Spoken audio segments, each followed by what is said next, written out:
Learning to talk to myself in a kind of voice has been the single most transformative experience of my life. There's no validation I can get externally that comes anywhere near when I go, good job, girl.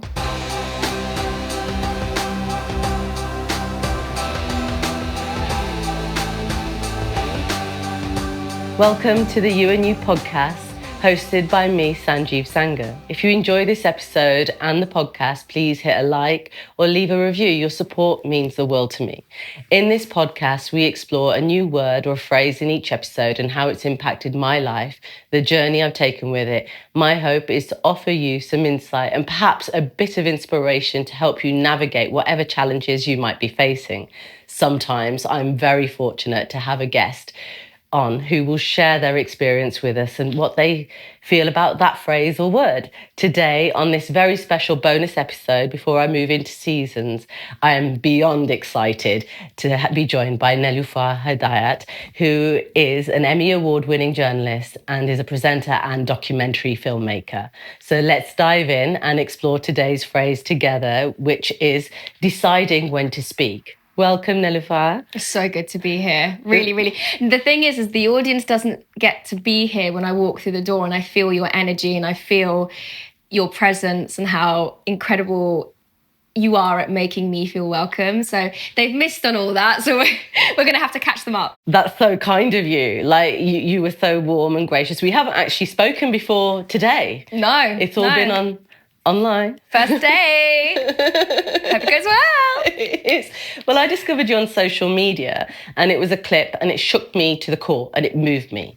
You were very passionate. You stood your ground when people were wanting to interject and potentially speak for you, when you were clear and you were really clear and you got your message across, and I saw what a powerful moment it was. The more I'm seeing of your work, the more you inspire me, and I'm starting to think you're a bit of a rock star in my mind. I've missold myself here. It is such a pleasure to see your work, and it is so deep and profound and moving, and I know there's elements of it that I can't watch because it's so raw in your documentaries, because I know it's out there and it's so real.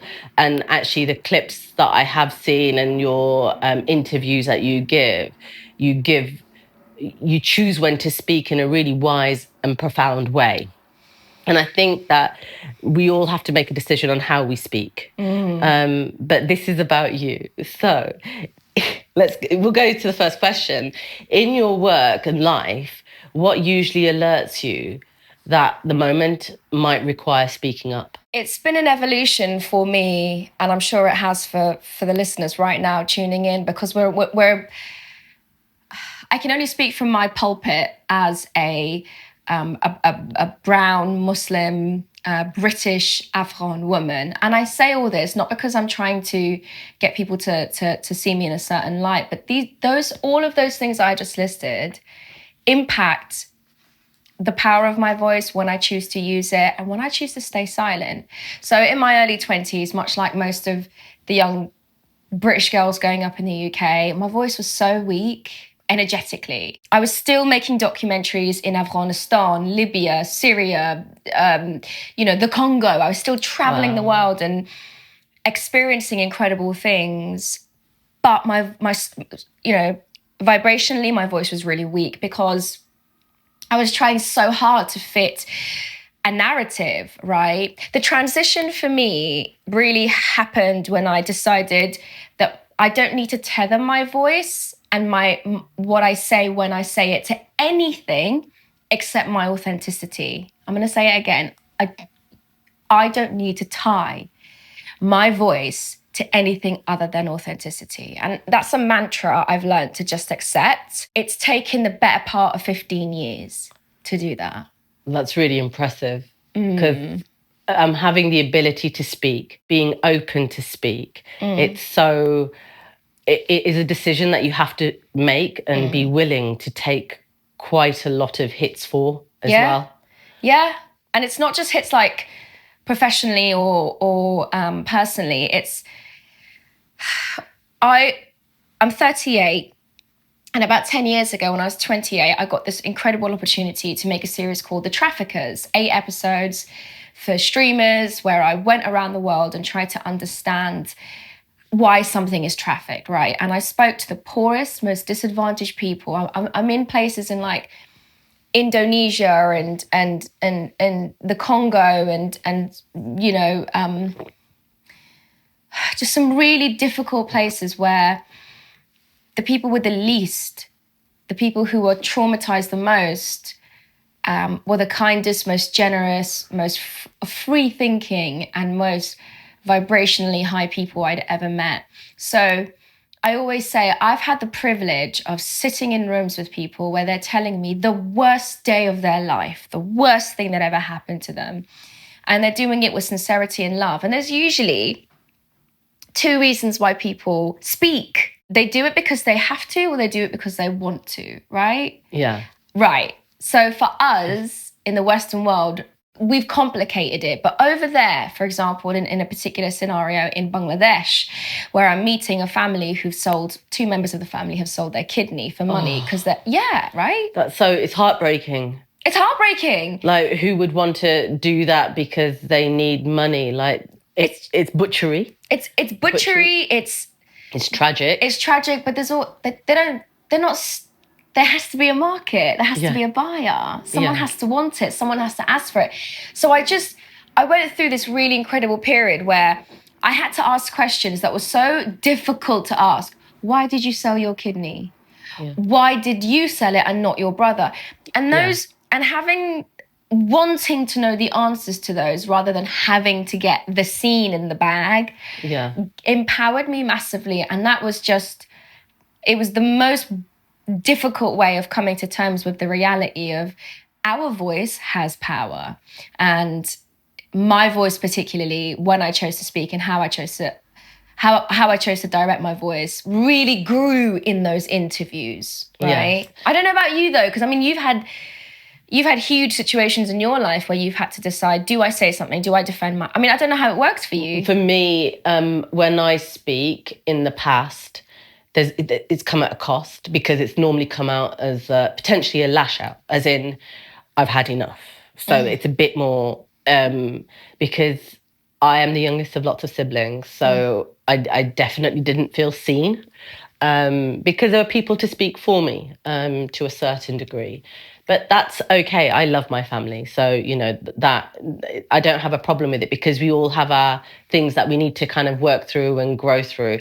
So doing this podcast has been quite interesting, in one, that I was doing a lot of writing and how I was writing and what I was presenting and what is it? Because ultimately what I want to do is give hope that it's okay, and that we're not in a place of victimhoodness. But what if I sorry, I'm interrupting you. No. I'm interviewing you. Who's interviewing who? You know what? It's supposed to be a conversation. Good. And it's not supposed to be just like me asking you lots of questions. And I'm happy even if this stays as part of the podcast. I really hope so. Because it's supposed to be a conversation and it's supposed to be flow. So go on. What if I gave this camera and this mic and this podcast to you 10 years ago? I bet you'd shit yourself. I bet you'd be quite... What would you be like? How would you have reacted if I went, off you go, you're going to make a podcast now? No, so somebody did say that I needed to be out there on social media. She wanted to sell me, which is kind of interesting. Wow. And that was because she, you know, I have lots of interests. And I'm quite excitable, and I'm always doing something. There's always some mischief making somewhere, let's say, you know, and that I calm that down a bit. But even 10 years ago, I was asked to speak publicly through my work in construction. And that's because of what I know and what an experience that I bring. So it's not just because I'm brown and I'm the only brown in the room and the only brown woman as well, like, you know. And it's really nice to be asked. I definitely didn't like saying the same thing over and over again. I was bricking it. Like, you will not believe. Like, I never liked presenting. At uni, you'd have to present your building, but by that point I was exhausted because I'd be lastminute.com, working all night the night before, doing an all-nighter, drinking lots of coffee that I never loved, you know. It's just nuts. So I never presented and I always used to avoid it. And in architecture, I wasn't given a voice at all. So that then came about more when I started working for the client side, and it's happening more now where I do have to present. I find it exhausting. Really? I'm not even going to deny it.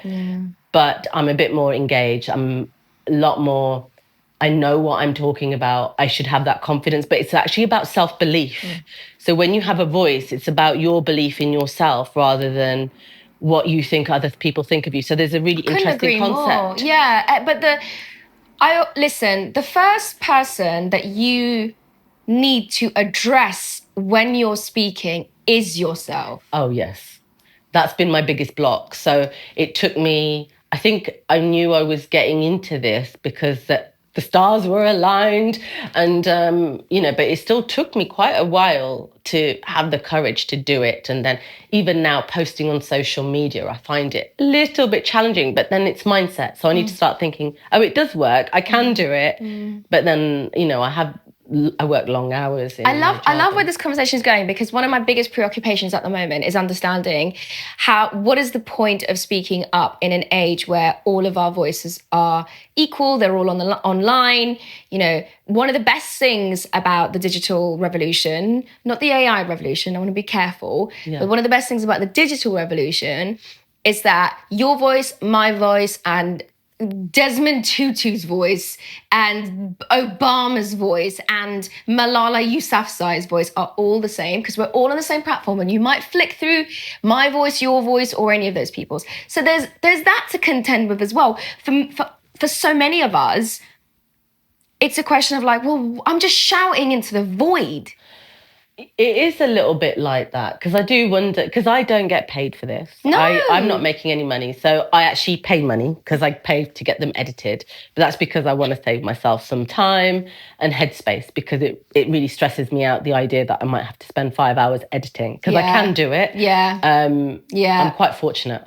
I am techie. I know I couldn't answer any of your questions before. Just like, we were starting, I was like, what f-stop are you on? And she's like, what's that? What's that? I was like, take my money, I got this for you, girl. I will have to go and research it. Just gonna quick Google this one, ChatGPT. I wonder what you think of that. Like, as a moment in human history, I find it hard. I really do. I don't know what I can add to human discourse. Do you know what I mean? I think that it becomes about the human story, the human interest. But I think that the problem with algorithms is that then you get a lot of it's really weird, because there's this whole thing about freedom of speech, right? And everybody has the right to freedom of speech. But then I think that these companies like Facebook and then metadata or whatever it is, their algorithms, they allow people to just see what they need to see. They don't get a whole broad spectrum. And then you have really terrible situations happening, whether that's in the schools or, with kids. Yeah, and there's AGI that's coming in, and apparently there's a 25% of human extinction. We can go into a lot of conversations. Yeah, let's keep our voice very selective and stay on topic. But I hear you. I think that it is great that everybody can go out and do their own thing. They don't have to be discovered, but it is still within the gift of the algorithms and how much you post. I 100% agree with you. I 100% agree with you. I'm seeing like some of the people that I grew up with, like who were stalwarts of the industry, like Victoria Derbyshire or Jake Tapper or Don Lemon or Yalda Hakim.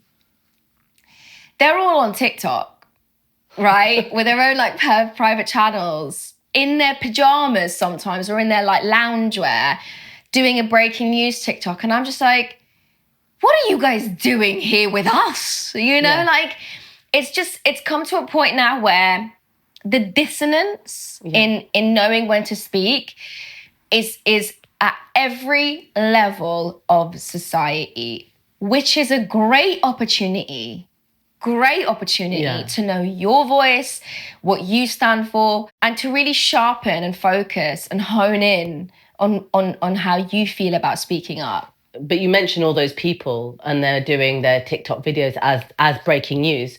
But if you talk to the younger generation, they ain't going to go onto the BBC website to have a look at what's happening in breaking news. You're right. They're going to go to TikTok. And right. So actually, I find false information really hard to digest. When people are making up so many stories, I find trolling really hard. Like the negative, like for me doing all this social media, it's just like the comments. It's like, what are they going to say? I'm a brown woman in my 40s that's talking about her past experience and how to kind of move through these things. But like, which side is this going to come in from if it blows up? But that is fear. And I can't live in fear because I've lived in fear enough throughout my whole career. So this is not the time for that. This is not the time for that. It's not, is it? I'm with you, girl. Okay. I'm going to have to learn how to do the little clip. It's, clip. It's almost like that. You know what? My like young bend cousin. And snap. Yeah. The younger generation won't know that, but go watch Legally Blonde. You'll get it. You'll get it. Brilliant. So before deciding whether to speak, what are the first things you tend to weigh personally, not professionally? Before deciding on when to speak, before deciding to come on this podcast or take on a job where I'm presenting or directing, I often wonder what adding myself to this narrative brings. And if the equation goes story or issue plus Nelufar equals social good, yes, I'm in. That's so good. Right? Yeah. Can it be any more? Like, what else is it supposed to? Obviously, you want to. I like that formula. No, I love it. Thank you. Because sure, I need to make money. I do live on this. This isn't my job. This actually is my job. And obviously, we're here today chatting because I just love what you do. I want to support it. So I'm going to make my way to you, and we're going to find each other basically. Yeah. But truly, I couldn't imagine using my voice or deciding I'm going to do something. Like you're never going to see me go and like sell stuff on the internet. You're not into a bit of like lip gloss? No, do you know? Oh, guys, I've got this amazing lip gloss that pumps you up. Oh, this is how I do my makeup. Yeah, sorry. I'll do like. It's so funny because I will be like, oh, get ready with me as I tell you this horrible story about Sudan. Oh my gosh, yeah. Or whatever. But there's nothing wrong with that. You do you, girly. If you feel that you've got something to add to the lip gloss game, I want to hear it. Yeah. But it goes back to everything you've been saying repeatedly, calmly, step by step. You've put it across this episode, which is you have to do it for yourself. There has to be a level of authenticity in it. So people can smell it, mate. People can smell inauthenticity and it stinks. They hate it. Yeah. So just decide like issue plus me equals authentic, social good, something positive, then go for it. Then don't hold back, right? Yeah. Well, I think it's amazing, that you use your voice, that you're happy to put yourself out there. I'm not going to deny there's people that were like, no, Sanjiv. Really? Who? Yeah, no. Who? Family. Not my mum. Mum's like, I told my mum I was writing a book and she was like, is it your life story? She's very sweet because she's very elderly. But yeah, it depends. Some members of the family, they're like, and then some members of the family are like really behind it and they love it and they listen to it. Whereas there's other members of the family that don't. So that's just within my immediate circle. Yeah. So, and, I was very cautious about when I go into a workplace and saying, oh, well, actually, I have this podcast. But I have to kind of say it as well because it is out there in the social world. I do wonder because for a lot, I'm often seeing on social media, somebody who's got just a normal job, who does this stuff pro bono on the side. I wonder, it's such a risk doing this sort of stuff if you do have another professional life. Massively. Yeah. It affects my potential for credibility. I am quite senior in what I do. I'm very knowledgeable in that. And it's a massive, massive risk. Wow. So especially as a brown woman. Sorry to add that in, but it does, because it is a factor. I'm not pleading victimhood for anyone out there. I'm proud to be brown and Asian. I am British. I am all of it, and I love it. I love who I am, and I'm quite happy with that. But it doesn't mean that those things don't play a factor in my life on a daily basis. Though. But that's so, in the context of the first world, that's really brave. Right? Oh, yeah. Yeah, but you do it every day. It's my job, though. Yeah. Different. I get paid to do it. I don't risk anything. People know what I'm going to... before you see me on any show, whether it's like Jeremy Vine or a documentary series, whatever it is, they know what they're going to get. Right? We've done a pre-research call. We've sat and they know my opinions because I've done the show before. Whereas with you, I think I'm not brave doing what I do because I'm literally paid for it, but you are. And I think that has to be stated, that the value of us talking right now, it's a different, they're kind of like in different levels. Yeah. That's important to say. Yeah, no, I think it's really generous of you for that, to say that, because but it's the things that I then had to work through. Amazing. And kind of go, well, actually, this is part of me now, and this is what I'm doing.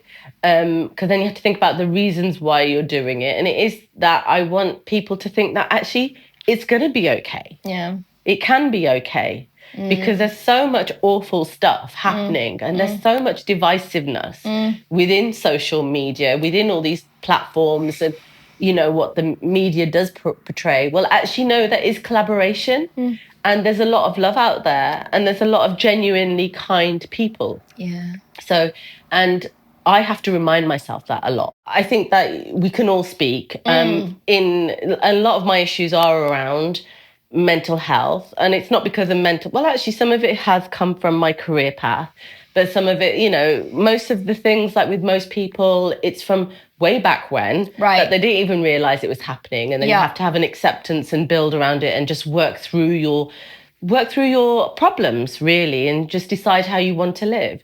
But the reason I say that is because construction is actually, I think, one of the highest suicide rates or the death rates within the UK. It's because it's all or nothing. It's like gambling. Yeah. Everything is like your industry, cards on the table. I'm an investigative reporter. Yeah, I was wondering if you'd be looking into, for some reason, that was in my mind. Really? I was like, is she going to end up looking into the construction industry after this podcast? Yes. That was funny, isn't it? I actually was thinking that way before you came. Yeah, because especially with the way houses are built, how they're financed, who's financing them, just the sheer amount of money in brown paper bags that have, don't even, I could see, it's such a crazy industry you're in. I don't get involved in that because I am a technical person, and that's not I don't know anything about that. But I'm not going to say it doesn't happen. I just keep away from that because actually it's not that's not what I'm into, and I have certain type of ethics and morality that I need to keep because of the way I've been brought up. But that's also why you're hired to do your job, right? Because I have to make sure that whatever I do is for the best interests for the people that live in there, because I have to make sure that they're safe. I love because that. Someone having a home that they're safe in, and especially if it's where they're not necessarily, affordable housing, for example, or social housing, making people feel safe gives them a really good base to be able to jump off from to create the life that they need. But if they don't feel safe in their home and it's on their mind all the time, the mental issues that will arise from that, the damage that they will inadvertently do to their properties. I know a lot. We could talk a lot about construction. Girl, let's do an 8-part series. I'm so about it. I'm this close to doing an investigative series about the construction industry. Pretty damn close. But anyway, I did actually think that. I was just I wonder if there's going to be something that sparks on the back of this because of, Yes. News, hot news. Hot news. There's something in the potential pipeline, the ether of it now. Like, have you noticed situations where silence felt like care rather than avoidance? Oh, God. There's this thing that happened to me when I turned 33, where I wasn't happy with where I was or who I was. We all have those moments. Yeah, but it came to me in one night on my birthday. Always a poignant moment. God damn it. And something happened and I just woke up and I was just like, I only get to do this once. I only get to be on this planet once. Yeah. And I'm living for other people, and I'm living because I had built all of these moral cages for myself. So obviously, peep the shirt, I'm a vegan. I'm also anti-speciesist and I don't even know what that is, but anyway. Anti-speciesism is when you value all life equally, so you don't think that humans are somehow special and a cockroach isn't. You know, I'm completely there, but I wouldn't want to live with a cockroach. No, fair enough. Then you probably shouldn't. Yeah. You probably shouldn't live with a cockroach. But the whole gist of anti-speciesism is that, like, I say this to my mum, who finds it really hard, but I say, I don't value your life, my life, and the life of a mouse differently. We're all worth the same. Yeah, but I say that about plants and trees and things like that. Exactly, but that's all true, right? Because we're not above, as far as I'm concerned, we are not above nature. And once humans understand that, they might respect it a bit more. But it's very hard when you're in a city. Yeah. And everything's brick. But I was tying myself in knots in these like moralistic cages, and I was not talking to this person because they were that, and I stayed away from this community, and I didn't. That's hard. Right. That's wrong as well. It's wrong, but we do it. I was silencing myself, isolating myself, because I was like, I don't want to have these difficult conversations with people I love. Yeah, it's I've cut people off. Right. And I was like, I'm just gonna be this like fake me that goes into these situations and just bees this person. That was a hollow way to live. So 33 years old, I wake up one day and I was like, oh God, I'm not that person anymore. Shit.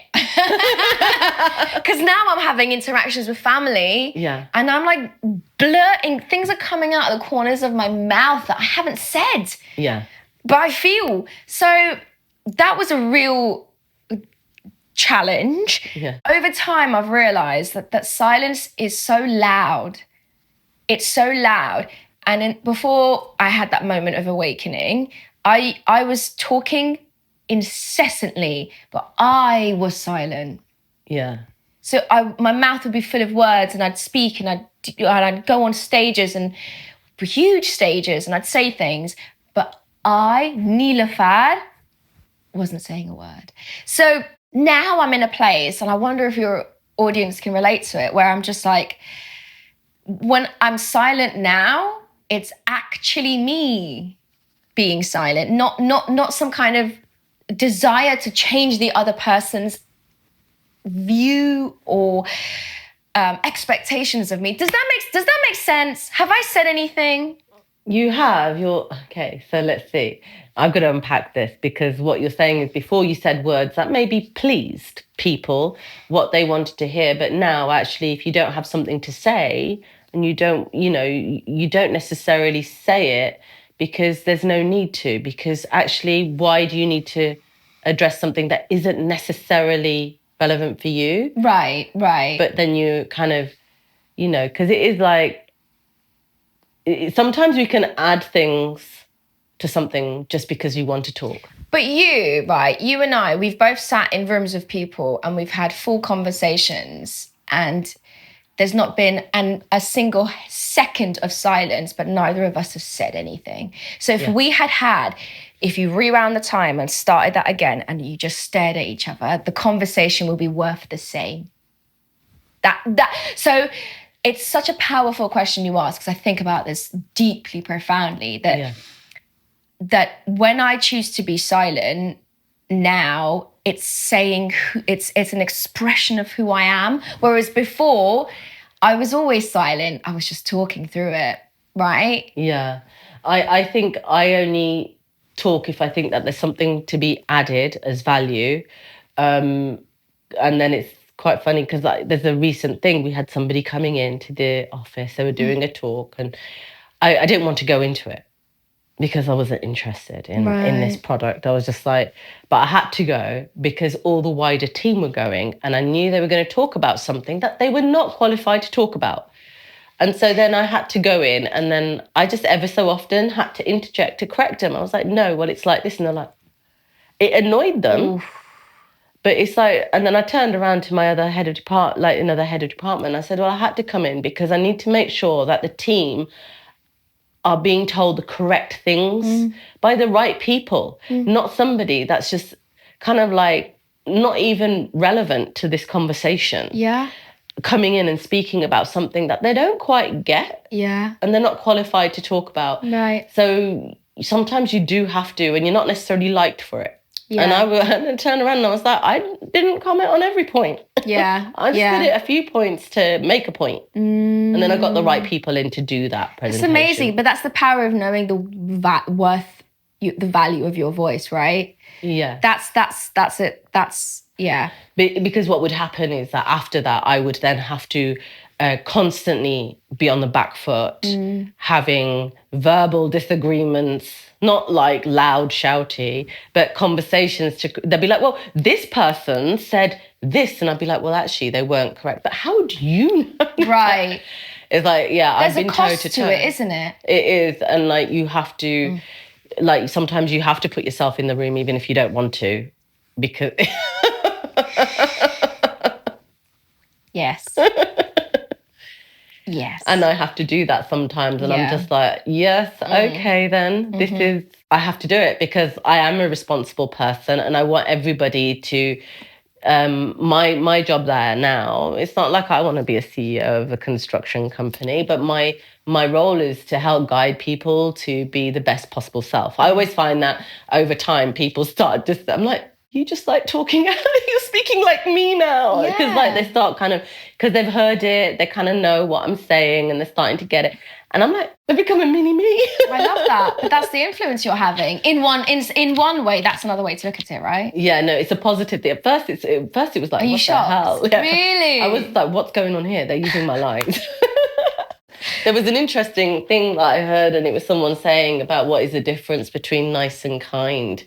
And, you know, like when you're speaking to someone, I just found that, I found that concept really, really interesting because everyone's nice, right? But what is actually genuinely kind? It's just, there's so many ways to interpret these things. And I think for me, especially now, as I'm getting older, coming to the middle of, you know, getting to the middle of my life, I want my world to be so much smaller. I want my world to be so much... I don't want to be stimulated all the time. It's that difference between, you know, am I living or am I just overstimulated? And I love what you're saying about kindness and niceness, because I think niceness is performative and kindness is inherent. Yeah. And we have both in us. And it goes back to this kind of the episode itself, what we're talking about now, knowing when to speak, being able to sense the value of our words, knowing the language of the other person and connecting with them is so much more important than sounding like you're saying the right thing.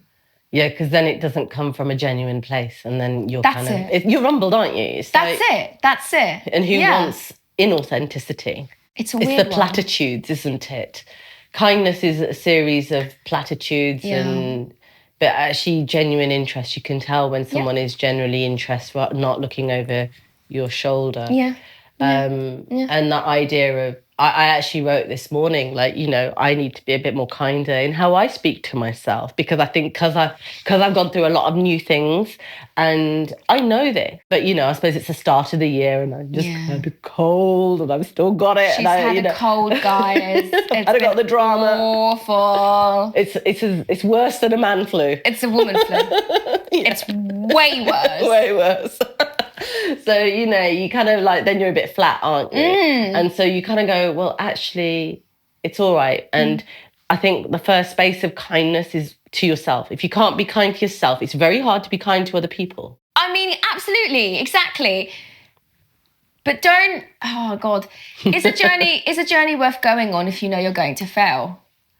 I think there's nothing wrong with failure. Yeah. Actually, I failed so many times. Oh my God, the amount of times I have failed, and whether it's true failure or other people's opinion of me, because I don't have I'm not necessarily had the right to a space within that industry. Not like, say when I was working as an architect, we had a little brief conversation. I was just like, well, actually, it's known for its misogyny and levels of racism and stuff Construction, like that. misogynistic, never. And so, and that, being a brown woman, and that was tough. But I'm British. I worked in some amazing, I'm very fortunate. I've worked on some amazing buildings. I have got some of the most amazing experience. Amazing. But, oh God, I can't remember what I was saying. It's just so, I was never kind to myself within that whole experience because I was just exhausted. I was just work, because I was working 60, 70 hours a week, easy. Yeah. I have a similar relationship to my own internal voice and how I talk to myself. And it depends. I guess some people could look at my life on the internet and be like, God, she's a bit full of herself. Look at her. Wow, she must think so much of herself, chatting all day long. And some others might look at her and be like, wow, I really see myself in who she is and what she's saying. And we risk ourselves every time we speak up in public. But almost 95% of the time when I'm talking to myself, it's the negative. So I actually have a worse internal chatter than the internet. Would you believe that? Yeah. Easy. So right? Trust me, I know. There you go. But my point in all of this, I don't know if we're completely off topic, but my point in all of this is learning to talk to myself in a kind of voice has been the single most transformative experience of my life. There's no validation I can get externally that comes anywhere near when I go, good job, girl. It's all right. You did well there. I need to start doing that. Oh, it's like I need to start doing that. It's like an internal orgasm. It's like a braingasm. The first time, like, it happened so recently. Honestly, it happened so recently where I was just like, oh, I did a really good job there. Who said that? I love that. Me? I said that? Yeah. And it's just, I wish it for you so much. Yeah. I wish it for you so much. It will happen, and it has happened, but I go through waves, and I think that's okay. It's partly because of the writing that I do. I think I'm just in a bit of a phase. It takes me under because they're quite challenging subjects, and that's okay. I'm old enough to understand that. But I think it's also because I also know it's only in that exact moment in time I'm going to feel like that. And that there's the next moment's going to be slightly different. Yes. And it's all waves and just understanding those waves. Yes. So let's go back into topic over kindness and nice. Yes. How do power and context change what the right thing even looks like in a given moment? Massively. You cannot. But there is no, whatever we, like shall I try and make sense here? Power and context are absolutely critical to how and when I choose to use my voice. Okay. However, those two things shift with time and across geographical situations. Yeah. Let that liberate you. Let me be the first to say, you are free. You are absolutely allowed to challenge power or not, or give context or not, as you see fit. Because there's things I've said 15 years ago, I don't even know that girl, right? Yeah. And completely different version now. Completely different version now. So free yourself. I give you permission to challenge power or not. Yeah. Or give context or don't, because it's your job to be authentic to yourself. Like, there's this really important theory in English literature, which is what I read at uni, about the death of the author. Like, is the author and their intention necessary or important in how one interprets a book? Oh God, no. Right, so you came out with that like almost instantly. No, because it's about how the person who's reading it is feeling in any that moment. Khalas. So that in which case, just say what you want, because what people think about it is just so irrelevant. Yeah, I think like it is more on the person who is the receiver or the reader on how they're feeling. So there's books here that if I was trying to read 2 or 3 years ago, I might not have been able to. And then I read it again and it's like every page is like so painful to read. And then if I read it in another 2 years, it'll be completely fine. That's exactly right. And it is about how you feel as the receiver of that information on how it's going to affect you. Correct. But that frees the author to say what they need to say, because you have no idea how your readers are feeling when they pick you up pick your book up. That's quite interesting because I'm writing at the moment. Yeah. And you know, it's part of, you know, it's part of this podcast and the wave. And am I free to write what I truly want? Yeah, I think I am. You should be. I think.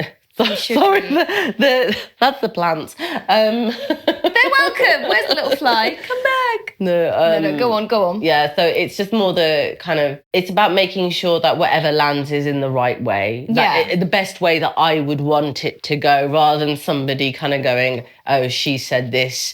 Not because of their judgment, but just more because I want them to have a positive experience of like, well, actually, this was shit. It wasn't great and it was wrong, but this is how it happened. Yeah. You know, there's a lot of history and context that I give within what I'm doing, and I've got to start writing that. So, what do you think people often misunderstand about those who choose to speak publicly and those who don't? I think intention is so hard to communicate. Oh, yes.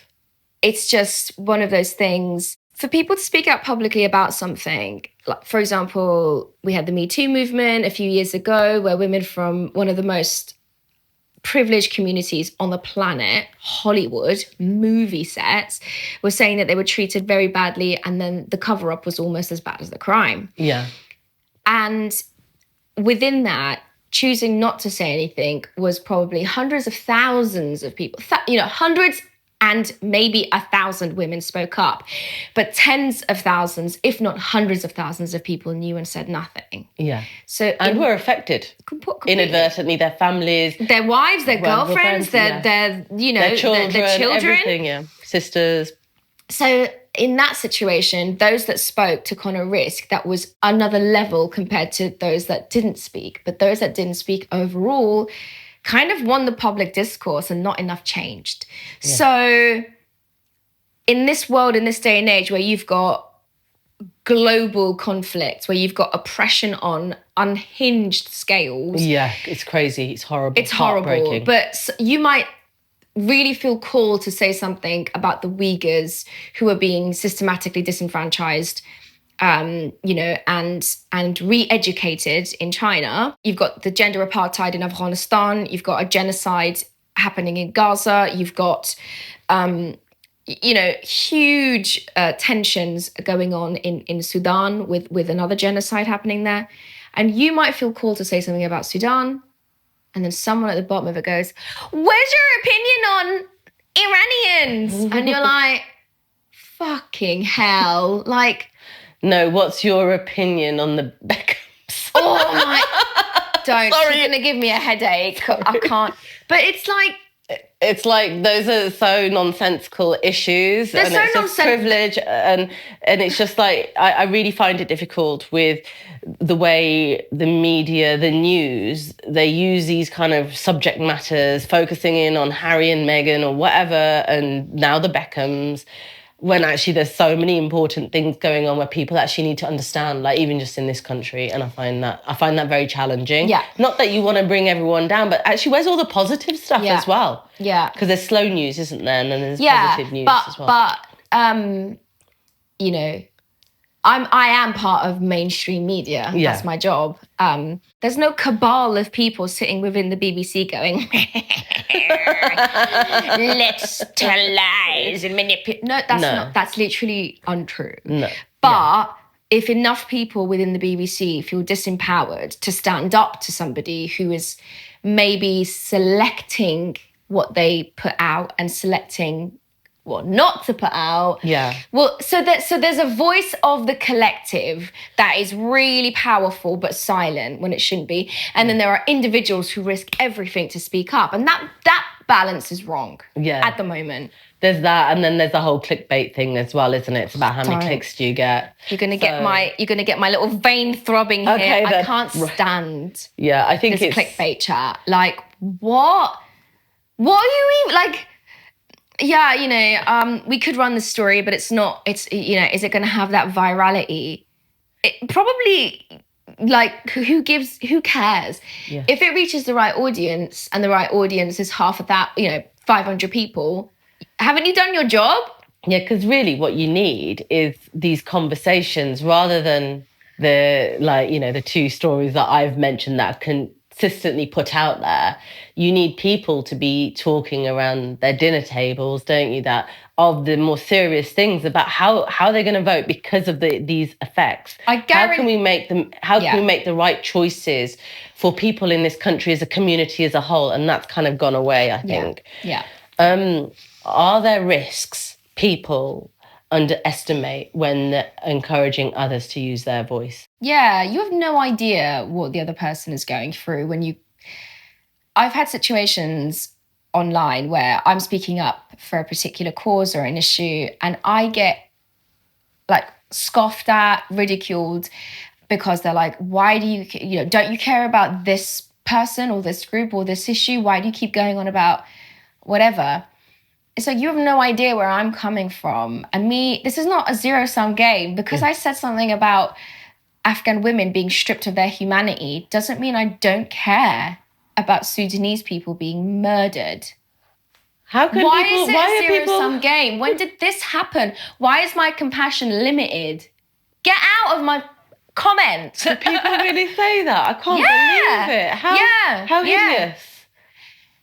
Yeah. Sorry, it is. It's just like, actually, your compassion is, it's up to you. And what the fuck? Who even, like, when did this when did this start? When did this begin?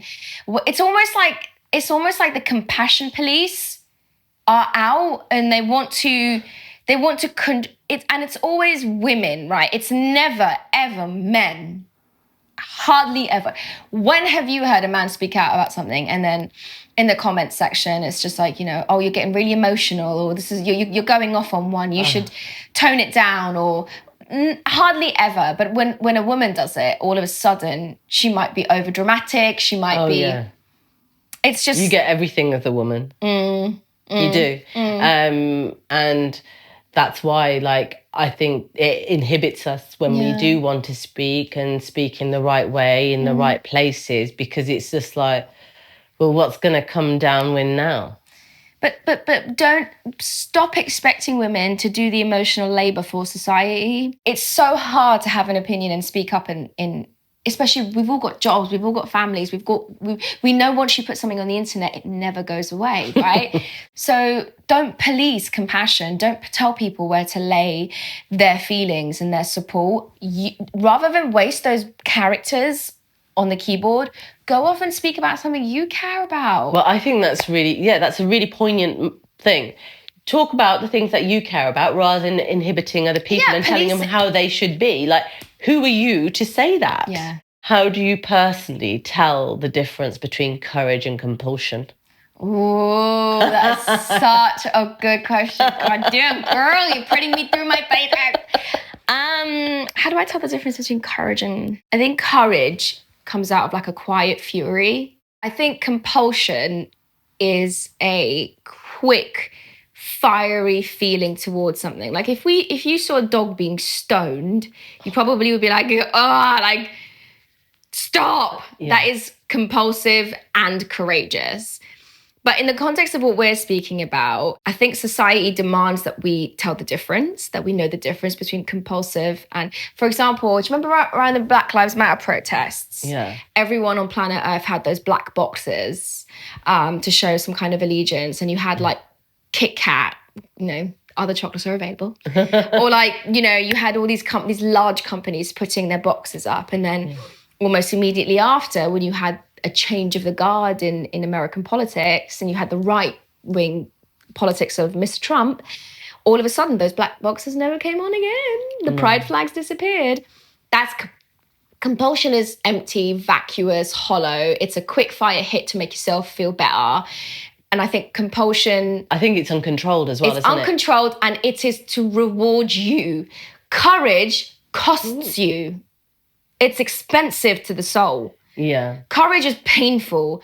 I was saying to my husband last night, we were chatting, and we're both having to make difficult decisions at the moment. Yeah. And I turned to him and I said, oh, darling, we forgot doing the right thing is hard and painful. We let ourselves believe that because we're choosing the right thing, that in itself should be a reward. No, it isn't. The right thing is always the harder path. The harder path. It just is. It just is. Oh, and we thought, oh God, but we're being good. We're doing good things. We're being good. Why is this so hard? Oh God. Yeah, because doing the right thing, being courageous, costs you. It's taxing. Yeah. Yeah. It is, because the easier route is normally not necessarily the right thing.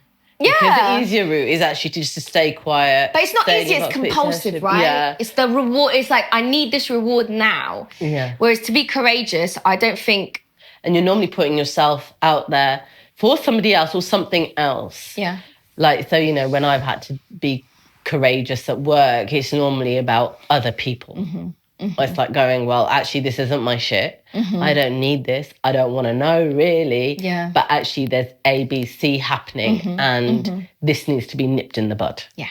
Do you think there are moments when not speaking preserves something important? Safety, dignity, relationship? Could not agree with you more. I love that. Yeah. That I think... This is what I was trying to explain earlier on in the conversation, which is when I was younger, I would put myself in these moral cages of I wanted to be the kindest, best person. And what I found was that level of dedication to like a purely good cause left me isolated and in disconnection to fellow humans. Oh, wow. Yeah. Right? So I was like, oh, I've got to shrink my circle. I don't want to sit with family as they're like eating the flesh off the bone of an animal. Oh grotesque. My God.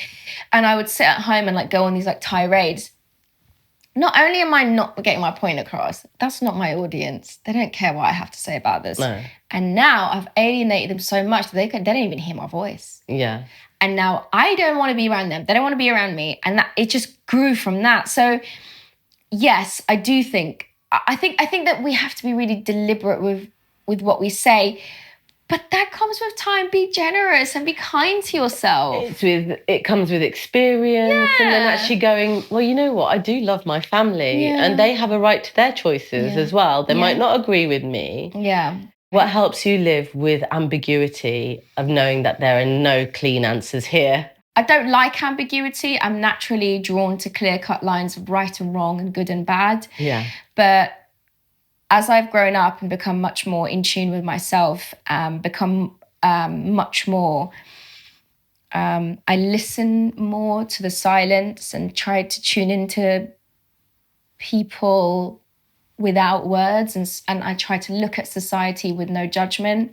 The more I can quiet in the judging voice in me, there's a direct correlation of how much ambiguity grows. Yeah. Certainty, conflict, compulsion live in the same house. Yes.